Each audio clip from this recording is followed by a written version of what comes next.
we did 2 years of training against Georgia. The first year was on a Tuesday after we played Wales. We just beat in Wales. And then on the Tuesday, we played, effectively played Georgia. But it was kind of like a closed training session, so scenario-based. And we warmed up. You know, the backs went and ran some moves. The forwards were in the scrummers against each other. And, you know, I don't know certain numbers, but I'm saying like 40 to 50 odd scrums as a warm-up for the day. It was brilliant. And we got a hiding that day. It kind of flared up a few times. But this is a great example of, like, in a closed environment, we were still kind of recovering from the weekend. This was their World Cup final because they've been banging on the door to be involved with the Six Nations for the last decade or whatever. This is the opportunity against England to show how good they are.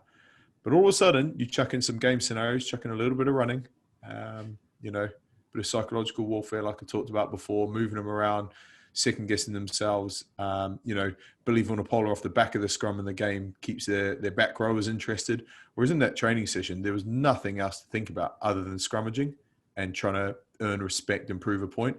So we got a hiding that day, flared up a few times. And then the following year, the same thing happened back in Oxford in front of all of the school kids, actually. And it led to fists, I think, that day. So do you know what I said in pre-match commentary? I played against Georgia 2011. And to your average viewer or England rugby fan, that was the last time we played them. But we actually played them last year and the year before. There's kind of current history there. So they're no strangers to the England team. But yeah, it just shows England went for them where their perceived strength was, and they exposed them, which I think they'll be licking their wounds. But I think a real good lesson there for those guys is not to judge them on that performance. You look at the Irish, for example. It took them how many years? 29 years to beat the All Blacks. You look at Argentina doing the same thing.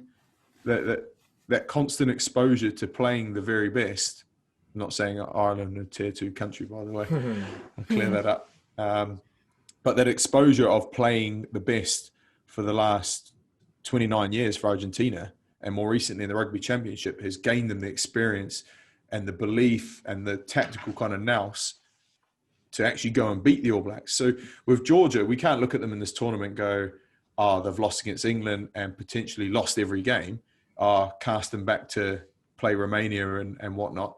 Like, you need to stick with these people if we want to develop them. And I think the Argentinians are a great example of that. And it's, you know, in terms of just being a rugby fan, it's good to see the table mixed up, you know.